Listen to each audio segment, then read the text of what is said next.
I adjusted my simple black dress, Chanel though they didn't know that, and balanced another tray of champagne flutes.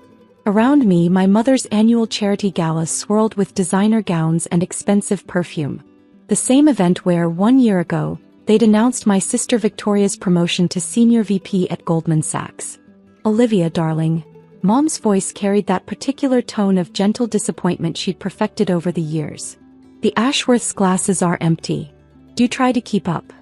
I bit back a response about how the Ashworth's investment portfolio was currently being managed by one of my subsidiary companies. Instead, I just nodded and moved through the crowd with practiced grace. Still playing waitress? Victoria appeared at my elbow, resplendent in a red designer gown. Though I suppose it's fitting. Weren't you doing something similar in London? Service industry or whatever. If by service industry she meant running Morgan International, one of Europe's most successful private equity firms, then yes. But they didn't know about that. Just like they didn't know about the private jet waiting at the airport, or the fact that I owned this entire building. Something like that, I murmured, moving past her with my tray. Oh, and Olivia? Victoria called after me. When you're done with the drinks, Mother needs someone to help in the kitchen. The actual catering staff is too busy with the important work. Important work. Like preparing the food I was paying for through 3 different shell companies. This whole party, from the premium champagne to the crystal centerpieces, was funded by me, though the checks came from anonymous donors, to Mother's charity. Olivia.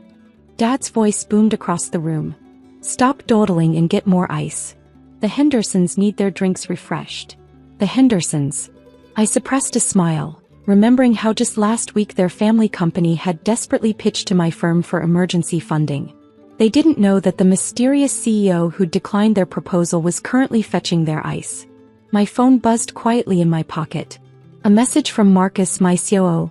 Tokyo deal closed. $50 million profit. Board wants to discuss expansion.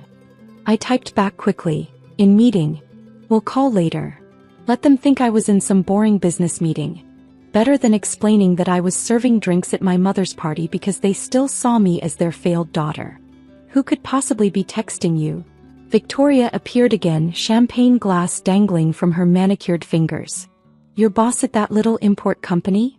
Yes, the cover story they all believed. Poor Olivia working at some small trading firm, barely making ends meet. If they only knew that that little import company was just one tiny piece of my global financial empire. Just work, I said vaguely. Speaking of work, Mom joined us, her diamonds catching the light. Victoria just closed another major deal. 10 million in bonuses this quarter alone. Isn't that wonderful? I nodded politely, not mentioning that I'd made more than that before breakfast this morning. We're all so proud, Dad added, appearing with the Hendersons. Victoria's showing everyone what a Harrison can achieve when they apply themselves properly. The Hendersons nodded appreciatively, though I noticed Mr. Henderson's hand shake slightly as he reached for a fresh glass of champagne. He was probably still stressed about his company's rejected funding request. Unlike some people, Victoria said with a pointed look at my tray, who never quite figured out their potential. Mom sighed dramatically. We did try with Olivia. The best schools, all the right connections. But she insisted on doing things her way. Remember when she turned down that junior analyst position I offered her at Goldman? Victoria laughed. Said she wanted to explore other opportunities. Now look, serving drinks at parties. Though I suppose someone has to do it. I checked my phone again, this time seeing a message from my London office. Urgent. Royal family's private investment team requesting meeting tomorrow. Your jet is prepped and waiting. See. Mom gestured at my phone. Always distracted. No wonder she can't hold down a proper job. Actually, I started, but Victoria cut me off. Oh, let her check her phone, Mother. Probably trying to pick up extra shifts somewhere. We all know she needs the money. Dad shook his head sadly. At least help out properly tonight, Olivia. The kitchen staff needs assistance with the cleanup. I felt something snap inside me. 3 years I'd been playing this role. 3 years of hiding my success, of letting them believe I was struggling while secretly building one of the largest private investment firms in the world. I really should go, I said quietly. I have a meeting. Victoria laughed loudly, drawing attention from nearby guests. A meeting? At this hour? With whom? The night shift at some pub. Olivia. Mom's voice turned sharp. You will stay and help clean up. It's the least you can do after we went to all this expense. All this expense. The expense that came directly from my accounts, filtered through enough shell companies to hide my involvement. The hired help doesn't leave until the work is done, Victoria announced to their appreciative audience. Isn't that right, sister dear? I looked around the room at all these people who thought they knew exactly who and what I was. The Hendersons, desperately trying to save their failing company. The Ashworths, whose investment portfolio I controlled. My sister bragging about deals that wouldn't cover my daily operating costs. My phone buzzed again. This time it was James, my head of security. Car is waiting downstairs. Pilot reports weather perfect for London flight. I looked at the tray in my hands, then at my family's smug faces. Maybe it was time to show them exactly who had been serving their champagne all night. Actually, I said, setting down the tray, I do have a rather important meeting to get to.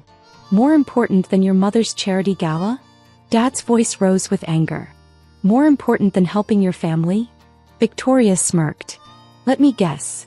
Some late-night stock boy needs help counting inventory? I smoothed my dress and checked my watch.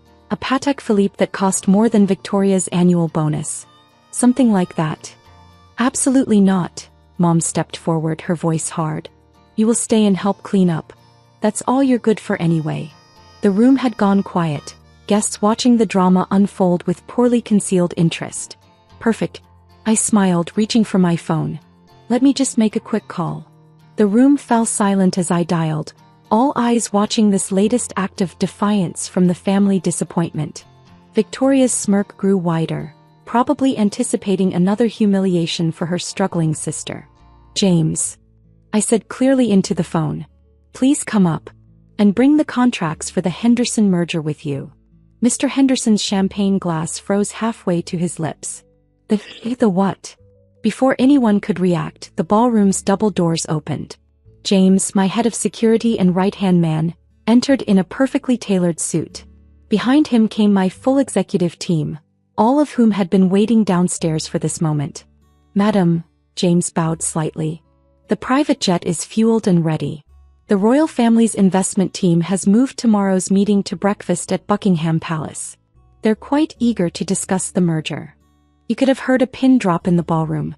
Victoria's smirk had vanished, replaced by confusion that rapidly turned to shock. Thank you, James. I turned to Mr. Henderson. I apologize for the deception, but I prefer to evaluate your company's potential myself before revealing my identity. Unfortunately, as CEO of Morgan International, I don't believe your current business model is sustainable. Morgan International? Mom whispered. But that's the largest private equity firm in Europe? I supplied. Yes, it is. Though we're actually global now. That little import company you've been mocking? Just one of our many subsidiaries. Dad's face had gone pale. That's impossible. You couldn't. Couldn't what? I raised an eyebrow. Couldn't build a multi-billion-dollar company? Couldn't become the youngest female CEO on the Financial Times 500? Or couldn't do it all while you thought I was serving drinks and counting inventory? Victoria stumbled slightly, grabbing a nearby chair for support. But I'm the successful one. I'm Senior VP at Goldman. Yes, about that. I nodded to another member of my team who stepped forward with a folder. Goldman's board approved our purchase of your division this morning. Effective next week, you'll be reporting to my Asia-Pacific director. Assuming we decide to keep you on. The whispers had started now, rippling through the crowd of elite guests as they realized exactly who had been serving their champagne all evening. This charity gala? I gestured around the opulent ballroom. Funded entirely by me through various shell companies. This building? I bought it last year. That champagne you've been drinking? From my personal vineyard in France. Mom sank into a chair, her perfect composure cracking. Why didn't you tell us?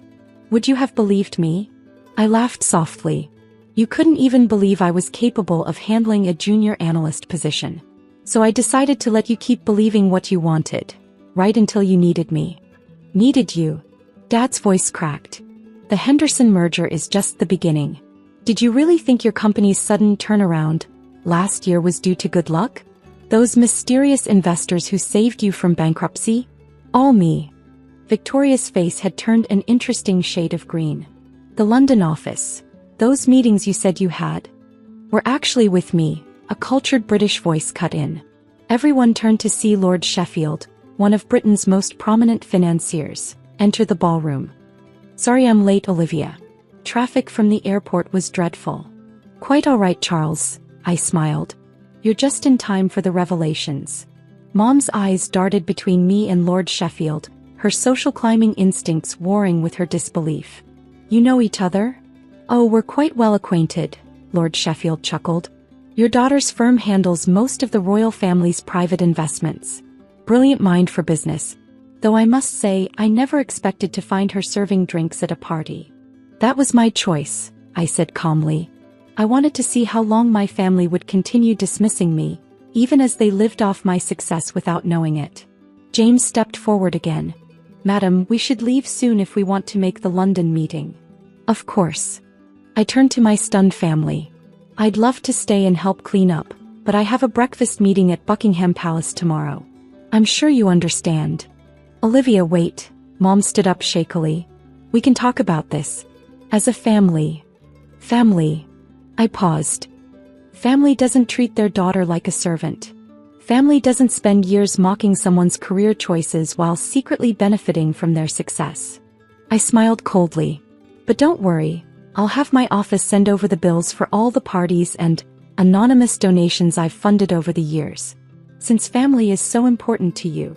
Victoria stepped forward, her earlier smugness replaced by desperate calculation. Sister, surely we can. Can what?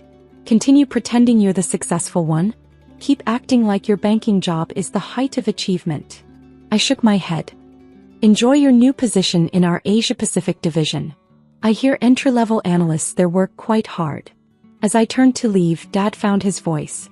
You can't just walk away from your family. Watch me. I nodded to James, who opened the doors. Oh, and Victoria. Those clients you've been bragging about. They're all subsidiaries of my company. Might want to update your resume. The crowd parted as I walked through the ballroom, whispers and shocked murmurs following in my wake. Lord Sheffield fell into step beside me, barely containing his amusement. Quite a show, he murmured. Worth flying in for. Thank you for playing along, I replied quietly. The royal meeting detail was a nice touch. Oh, that part's real, he grinned. Her Majesty's quite impressed with your latest investment strategy. Though I doubt she'd expect her financial advisor to be serving drinks at parties. I laughed, stepping into the private elevator that would take us to my waiting car. As the doors began to close, I caught one last glimpse of my family. Mom collapsed in her chair, Dad staring blankly into space, and Victoria frantically typing on her phone, probably trying to save her job. James, I said as we descended, make sure the cleaning crew gets a generous bonus. After all, I smiled, thinking of Victoria's earlier sneer, someone has to serve the drinks. Later that night, as my private jet crossed the Atlantic, I scrolled through the messages flooding my phone. News of my identity had spread quickly through the elite social circles my family so desperately wanted to impress.